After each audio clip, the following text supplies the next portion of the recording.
If you follow Microsoft's recent direction around AI and Dynamics 365 Commerce, you've probably heard about MCP, Model Context Protocol.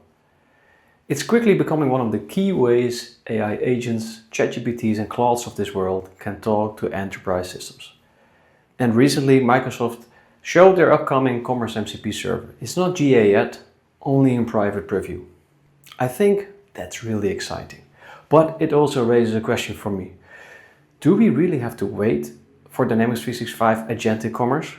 Or are many of the building blocks already available today? In this video I will show you what Microsoft is currently building. An alternative approach using Dynamics 365 Commerce and Azure API Management. And what MCP can do with this in advanced B2C and B2B commerce scenarios. Your ERP system, Dynamics 365 Finance and Operations, contains setup, master data, pricing, customers, transactions. But F&O is not designed to be called directly by a high-volume storefront or eShop. So Microsoft uses the Commerce Scale Unit. A subset of data is staged into that scalable cloud layer. And on top of the Commerce Scale Unit sits the Commerce API layer. Roughly speaking, there are hundreds of APIs available to search products, look for available inventory, calculate pricing, operate shopping carts, and much more. Microsoft Commerce MCP server, which is currently in private preview, exposes a limited set of commerce capabilities as AI tools. The preview starts with 9 only. They are hard-coded as C# per C# code in the existing Commerce Scale Unit. And I think it's important to frame that correctly. This is not something I would criticize. It's an early step in a much bigger journey. Microsoft is proving the concept. They're showing that commerce and AI agents can work together. But it makes me ask a very practical architectural question. What happens if we take the same idea, but we don't build the MCP layer in code, but in a more flexible layer? And what happens if we treat metadata as the thing we want to optimize quickly? That's the alternative I want to show you next. My alternative setup here is based on the same Microsoft building blocks, Dynamics 365 ERP backend and the Commerce Scale Unit with its 600 plus APIs. Now we add Azure API Management. Why? Because API Management already gives us many of the building blocks we need. Enterprise-grade security, enterprise-grade governance, throttling policies, transformations, and enterprise monitoring.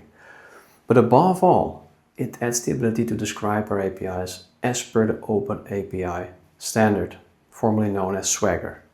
And now, since January this year, we can turn any collection of APIs into an MCP server. But whether the ChatGPTs or the Claudes of this world can seamlessly work with the MCP server standard depends on the metadata defined for these APIs. It depends on meaningful descriptions. What the LLM can do and what it cannot do, what it should not do with the APIs. That all needs to be described. The Commerce APIs are powerful, but they were not originally designed as clean AI-ready open API contracts. So we describe and curate all of that metadata inside API management. And with this, we kill 2 birds with 1 stone. First, integration becomes easier. A front-end team can now consume the APIs more confidently. Second, the same API metadata can be exposed as MCP tools. That means that your API layer and your AI tool layer start to come together. And this architecture will work for any Dynamics application, even non-Microsoft applications. So if you want to expose inventory visibility as an MCP server, or even SAP APIs, same principle. But today, we'll focus only on Dynamics Commerce. The Commerce MCP server, which I'm about to demo, can work with any of the 600 APIs which are shipped out of the box with standard Dynamics 365 Commerce. The demo will focus on advanced B2B commerce scenarios for 2 customers, a dealer and an end customer. It will show converging quote to order and cart handling, cross-channel operations, such as a customer service employee importing a 500-line quote, and then a customer performing checkout against that same card. Quickly switching customer context in customer service or in after sales. Credit management, real-time address management, and much more. Let's see it in action. Yeah, so our journey starts in Claude, where we have set up a project and we are activating our customer organization so we can work on behalf of this customer. So we're activating B2B Cust 002 in USRT, and that's the BMW dealer of Frankfurt. So we start by asking Claude what it is capable of in terms of tools via the MCP server. So it's pulling the full list. Of course, this is not a business user scenario, but for the sake of this demo, we let Claude do this. And as you can see, the 30 plus tools are listed out here. It spans across activation, changing customer context, product search, in various ways, cart handling, numerous operations, real-time address management, checkout, but also credit management. Lots of tools. In the meanwhile, let's flip to the eShop. So the eShop was built on the same baseline, the API layer, hosted on the same API instance as the MCP server. So we log in. This is our automotive demo eShop built in a few weeks. As you can see, it spans across product cards, orders, etc. We're also able to switch context here. So we will activate parts of Civic Germany, but we can easily switch to Frankfurt, to the Frankfurt customer. Now we have it activated. We will demonstrate that there are no cards in the system yet. Same for the BMW dealer in Frankfurt, no cards. So we switch back to Claude, and now we're asking Claude to actually import a quotation document. Claude will do that by chaining various actions together, like reading the quote, creating card, adding card lines, and update card. So we are attaching the quote as we speak. It's reading all the information from the quote, like the item IDs, the quotation ID, the pricing, etc. It creates a card with this requisition number, so it's reading that information from the quotation. It also added the lines, as you can see here, with the quantities and the pricing. And now it's getting really interesting because Claude is really intelligent. It is aware that the card totals differ from the quote totals. So we ask the question, is that due to tax? And Claude is able through the MCP connectivity to conclude, no, it's not a tax. And it concludes that the discount is actually applied double. So that means that when the quotation was created, somebody applied the discount twice.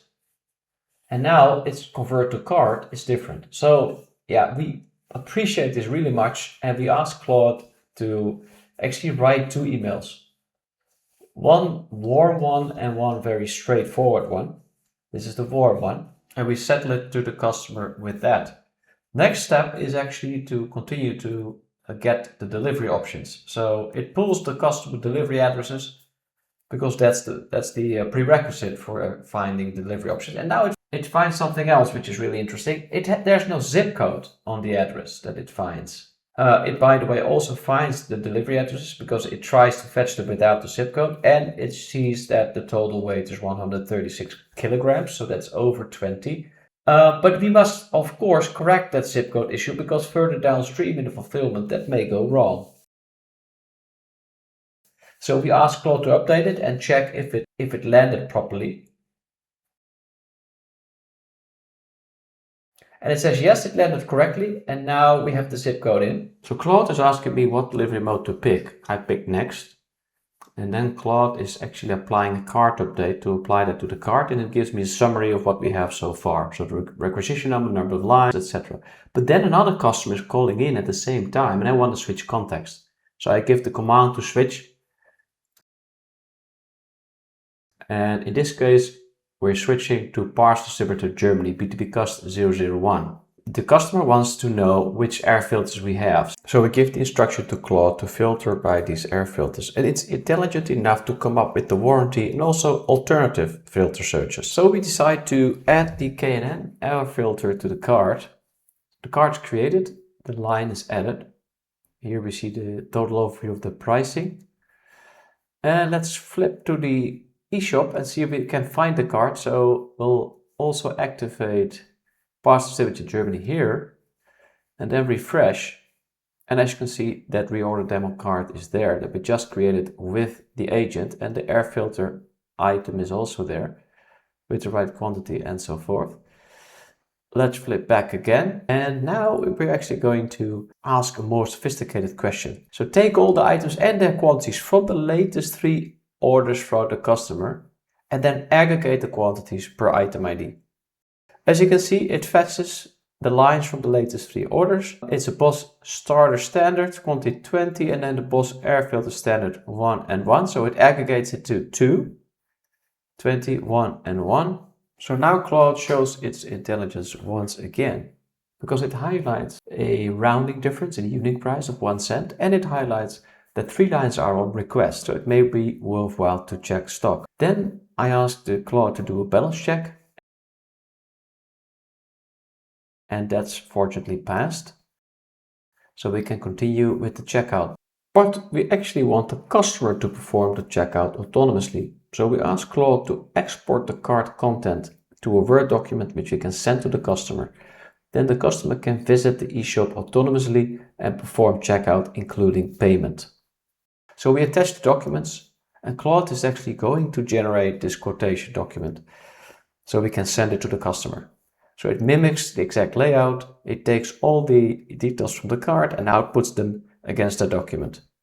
As you can see, the 3 lines are on there with the right quantities, the original K&N air filters, and the 2 items which were originating from the latest 3 customer orders. Let's flip back to the eShop again. First we switch to the BMW dealer, that's the other customer. We refresh the cards. Here we go. This is the original card which had 1 line, and now it has 3 lines because we just added 2 lines from the latest 3 sales orders. This is the sales quotation that we sent to the customer. It matches like for like. So while we send this out to the customer Parts Distributor Germany, let's switch back to the other customer because we were still working on that customer's card. So we activate that customer again, B2B cost 002, which is the BMW dealer in Frankfurt. So we're back into that context, and Claude is already looking up the card which we were working on. Here we go, this is the summary of that card. So we verified that that was indeed the card we were working on, and it still needs a receipt email address for checkout, so we input that. Now it intelligently performs a credit check even without us asking for it. And then it places the order consecutively when the credit check was okay, and it confirms that. So we'll flip to Dynamics 365 ERP backend and see if we can find that order 703 and some other digits. So we refresh the online store transactions form. There it is. We can recognize it from the quotation number. After synchronizing to order, the sales order ID appears. We can click on it, and here are the sales order details. So this is exactly what we added to cart for that BMW dealer Frankfurt. In the meanwhile, the other customer has received our message, is logging into the eShop. So this is Johnny logging in on behalf of that customer. Johnny is going to find the card that we prepared. Here's the card. So the 3 line items are found, and Johnny will complete checkout here. So Johnny will select the delivery address, the requested delivery date, apply the address which will update the card, select payment on account, finishes checkout. So that will also land in D365 ERP shortly after.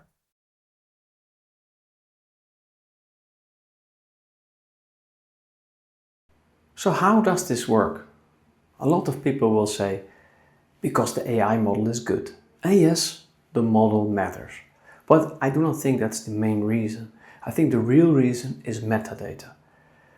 In our architecture, we focus on 5 layers: the DTO level, API level, MCP, agent instruction level, and finally the guardrails and skills. The DTO layer describes the data objects. The API layer describes the request and response patterns. The MCP layer describes the tools the agent can choose from, what to do, what not to do, common workflow patterns, and where tools are chained together. The agent prompt describes the role, rules, and content of the agent, so it behaves as per your company's style. It doesn't hallucinate. And the guardrails define the boundaries of acceptable behavior, hardened in skills, hardened not to do things which are not compliant or harm your brand or reputation. Every layer gives the agent more context. And here's the big difference. When these layers are configurable metadata, you can iterate quickly. You're not dependent on code which you need to redeploy every time you want to improve agent behavior. You're refining descriptions, you're improving tool instructions. That changes the speed of learning. Instead of waiting for long release cycles, you can improve the agent in minutes or hours. But I also want to be honest. This approach gives you control, but it also gives you responsibility. You own the metadata. You own the infrastructure. You own the quality of the API descriptions. But in return, you get something extremely valuable. You get the ability to let the agent learn fast. So what should you take away from this? First, Dynamics 365 Agentic Commerce is real. Second, many of the building blocks already exist today. And third, the real opportunity is not only the AI model itself or how we code MCP. The real opportunity is how well we structure the APIs, the metadata and the boundaries that allow the AI to operate. Today I showed this with Dynamics 365 Commerce, but the same principle can apply in finance operations, Dynamics 365 CE Datafest, SAP, or almost any other non-Microsoft application.